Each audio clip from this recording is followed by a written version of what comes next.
This adventure's going to be good with a fun times the snail. Funtimes the snail climbs large mountain.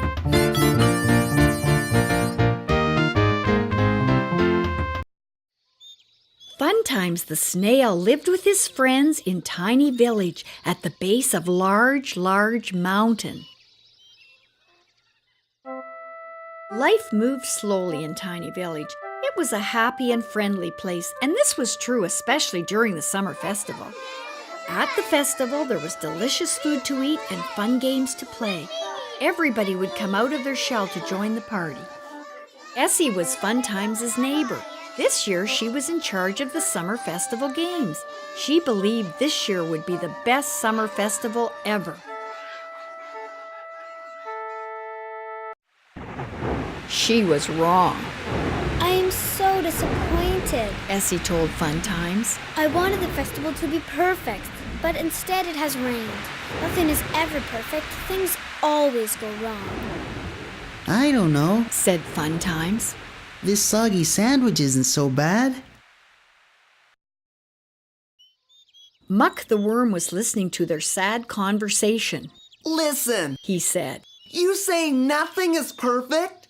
Of course, this is true in a small snail village. If you seek perfection, you must climb to the top of large mountain. A great teacher lives at the top of large mountain. He is called the perfect worm. He lives inside a perfect apple. The perfect worm can teach you how to be perfect in every way. Funtimes could not believe Muck's story, but Essie hung on to every word. She became very excited. We must go meet this perfect worm.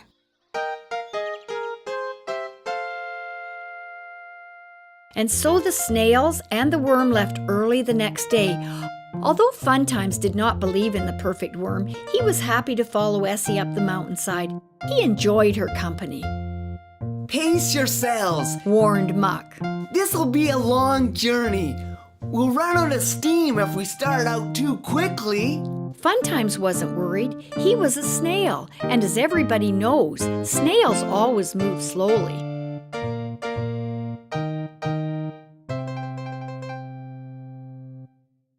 The uphill climb made them tired. They rested under the shade of a mushroom and enjoyed some coconut biscuits. I love coconut biscuits. Said Essie. Me too, Said Muck.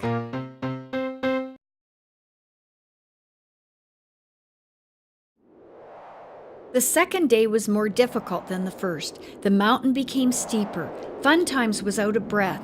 Essie's arm began to ache. The friends stopped to share some more coconut biscuits.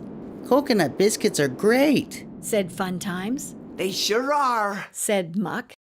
They crunched the biscuits and enjoyed the beautiful view.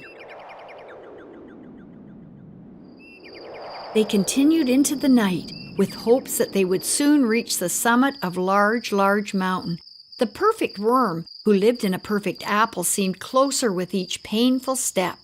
Everything's gonna be perfect once we meet the perfect worm, Muck told the snails. I hope you are right. Essie said. As they climbed, they sang songs and told funny stories. This helped them forget about their sore muscles. Twice they stopped for coconut biscuits. I am so tired of coconut biscuits. Cried the snails. Me too, Said Muck.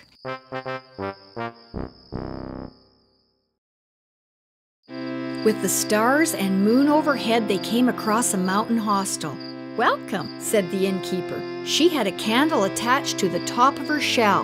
How may I help you? We need a soft bed, Said Funtimes. And a hot meal. Said Essie. The innkeeper led them inside. The exhausted travelers enjoyed double helpings of tree leaf soup and toasted cheese sandwiches. Muck ate so many sandwiches he nearly became sick. Finally, everyone climbed into soft beds. All was well until Funtimes screamed. Ah! The scream startled Essie, who jumped out of bed and lit a candle. She could see there was a family of bugs living on Funtimes' pillow. Ah! Bed bugs! Bed bugs! Cried Funtimes. He looked pale and frightened. Essie was not afraid of bugs. She thought his scared expression was rather funny. She started to giggle, and because laughter is contagious, soon Funtimes was laughing too. He cried, Oh boy! What a frightful hostel this is!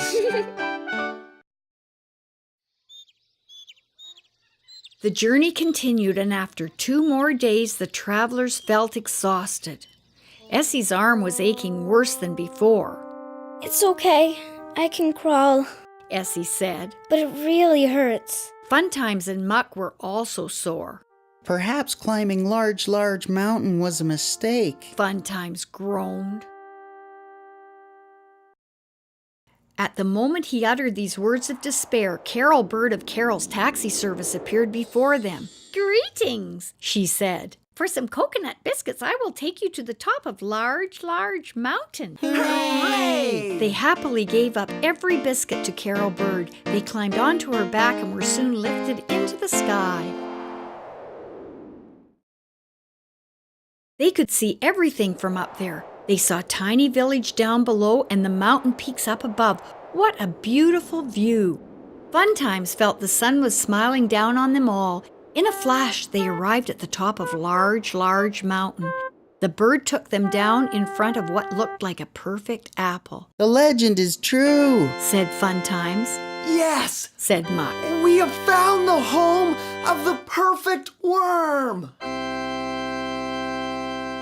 Out from the apple he emerged.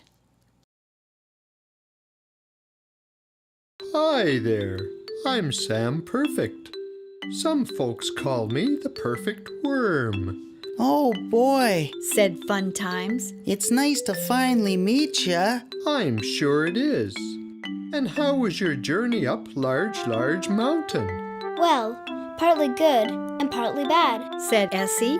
The climb was a painful task, but the view was so wonderful. I've never seen such beautiful sights. We had many difficult times, but we also had many good laughs. Added Funtimes. And when our goal seemed impossible, this good bird helped us reach the top. Said Muck. The perfect worm wished to hear more, so he invited them into his apple house. I have some hot tea inside. Everybody is welcome. First, Muck the worm squeezed into the apple. No problem. Then Funtimes and Essie squeezed into the apple. No problem. Carol Bird squeezed too.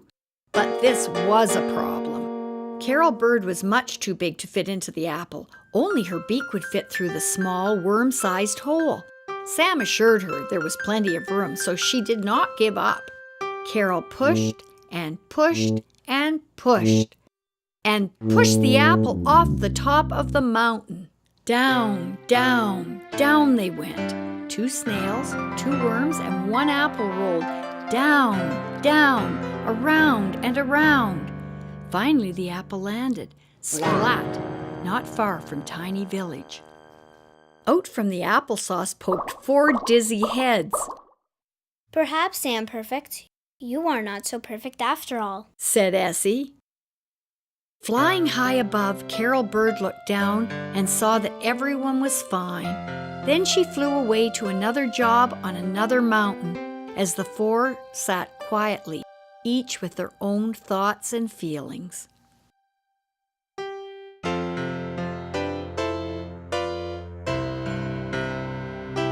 Then Funtimes the Snail grinned and said, This trip was not perfect,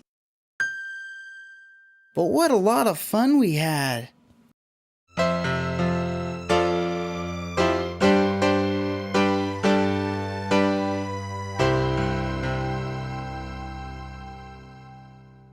The sun was now going down and the sky was changing into its evening colors. Come, Said Essie. let's go wash up. And so they crawled into Tiny Village for a warm bath and a much-needed sleep.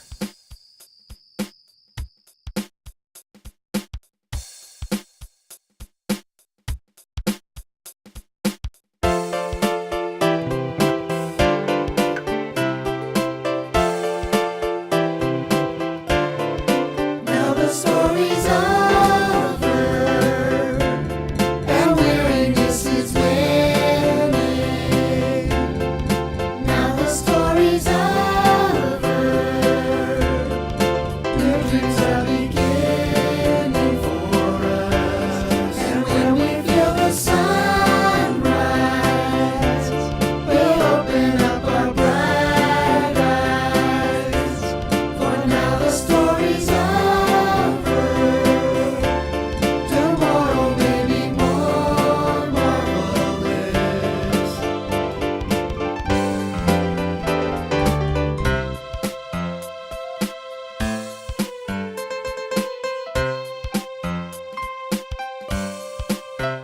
Down the street we go, our friends are waving hello.